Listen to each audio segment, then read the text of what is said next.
current difficult recession, for which all of us are not truly grateful and really wish would simply be restored to 2 years ago.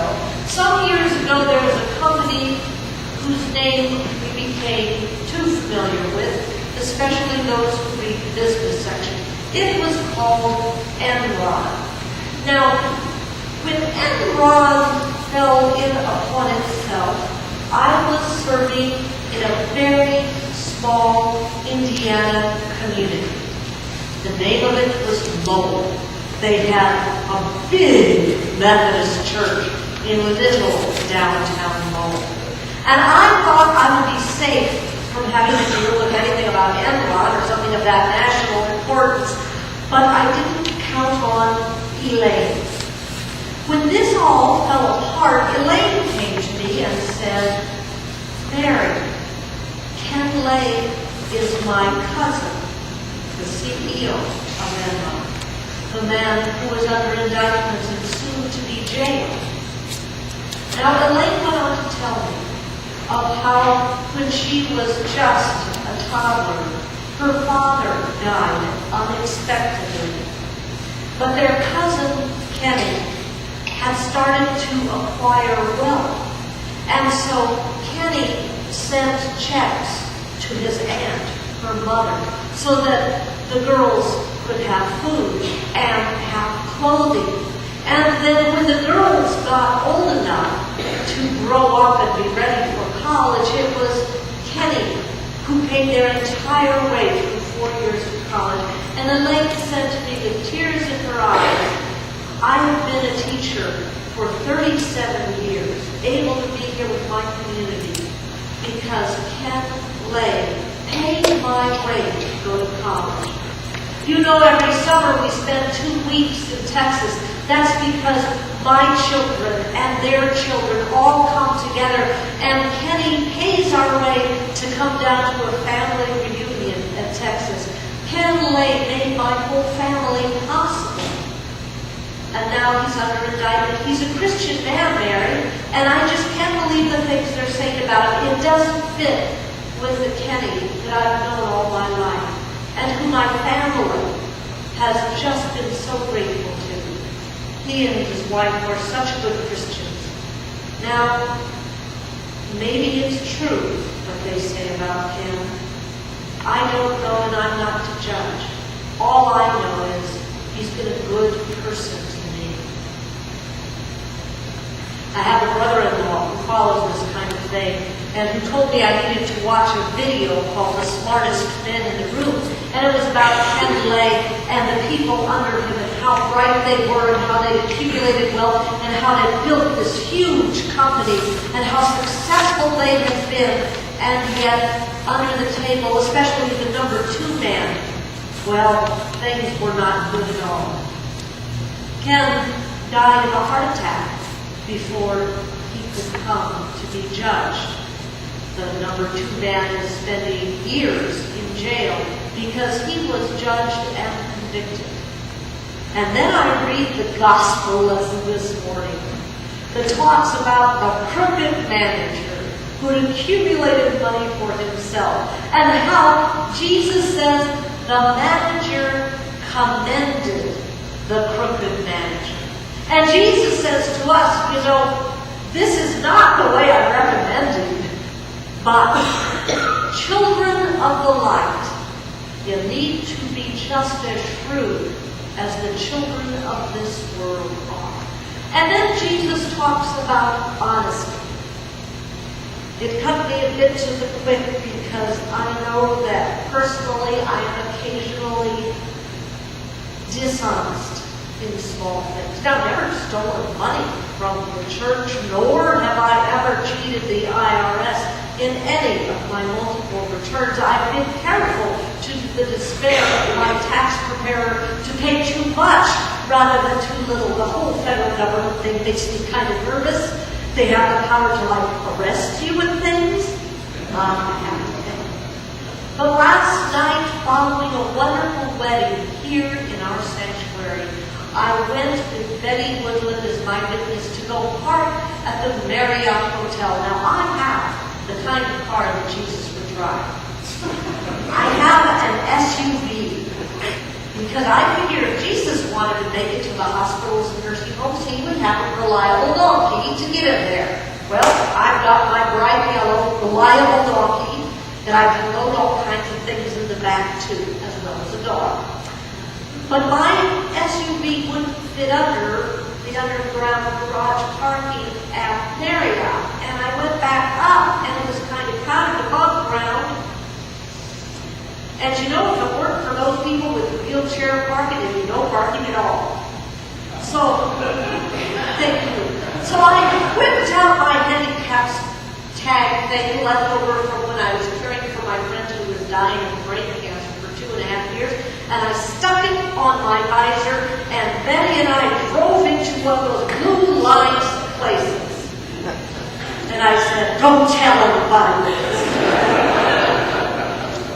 And we got out and went in and had a wonderful wedding reception. Came back out, and I didn't want to say in my own petty, pitiful defense that there was another blue space right next to us, and nobody parked there, so I knew that I wasn't taking it away. Anyway, that was dishonest in a small thing. Jesus is kind of harsh about that.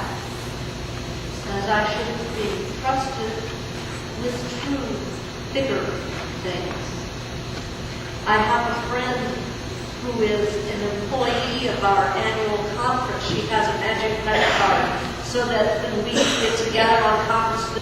Now, I'm comfortable with movie villainy. They always have the bad guys with terrible acting, you know, or steel teeth or no teeth at all. The villains are easy to recognize. They're ugly, or else they're invisible behind some kind of a mask. Think of Darth Vader.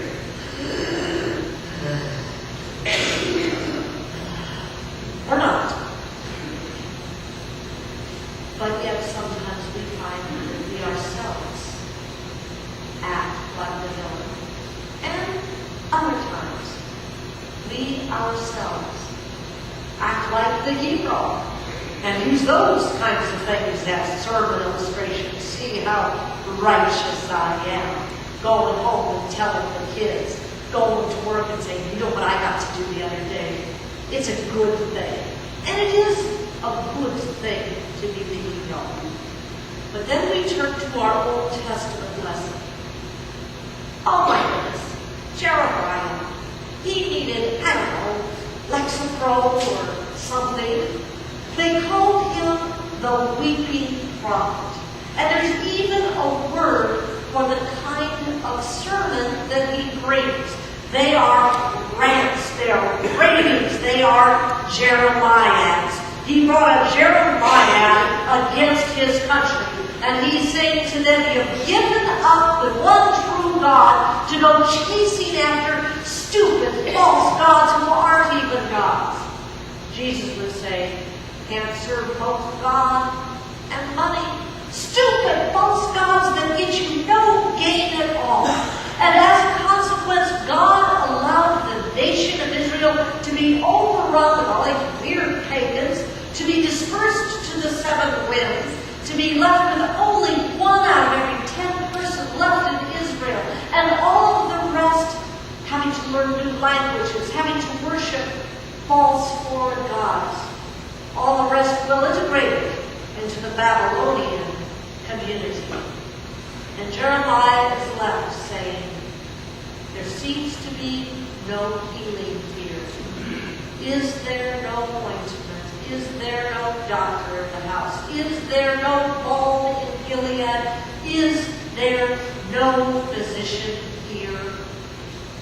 He wants desperately the healing of an entire nation to be brought back to God.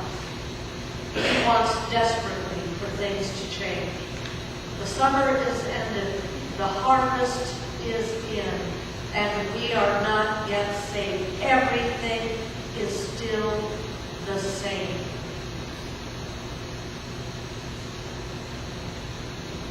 We read scriptures like this in church. We respond to them with what feels like a very dichotomous thing. Thanks be to God. But you see, in church, we are reminded there is a balm in Gilead. There is healing in God.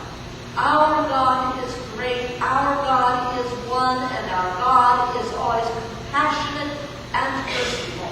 Now you just heard in English the Arabic call to prayer for all faithful Muslims 5 times a day, a reminder that our God is great, our God is compassionate and merciful. It is said that every person of faith who is Jewish wants to die with the words of the Shema on their lips. The Shema means hear. And it's taken from the scripture, I believe in Deuteronomy, that says, "Hear, O Israel, the Lord our God is one." And it goes on to say, our God is compassionate, and our God is merciful. And so when we take scriptures like this Jeremiah, is there no balm in Gilead? Is there no salvation here? And when we hear the scriptures like Jesus saying, "Let me tell you a story about a crooked businessman," we need to remind ourselves of the overarching inclusion of what the scriptures tell us. That God is truly one, and God is great, and God is merciful, and God is love. When Sue talks about her story of the people whose arms don't bend in heaven and in hell, the way I heard it was 10-foot chopsticks. That heaven and hell both have beautiful tables of food. And in heaven, everybody was laughing and eating their fill because with their 10-foot chopsticks, they could reach out, grab food, and feed it to their neighbor. And in hell, it was people attacking each other with these 10-foot chopsticks and arguing and elbowing each other, bitter and angry, because with 10-foot chopsticks you can't feed yourself, and you choose not to feed the others. Same place, one heaven, one hell. We can choose in this life to create God's realm on earth. Thy kingdom come, thy will be done on earth as it is in heaven. You and I can choose heaven today to begin being responsible for the small things, to do things in a caring and loving way, to give generously so we build up our bank account in heaven, so others can be housed and others can eat and others can find healing for their hearts and their souls. So that when the cry goes out for those who are heartbroken, is there no balm in Gilead? Is there no physician here? Because we have been people of integrity, and because we have responded honestly to God, we can say, yes, there's healing. Yes, there's help. Yes, there's love. Weeping comes for the night, but joy comes in the morning.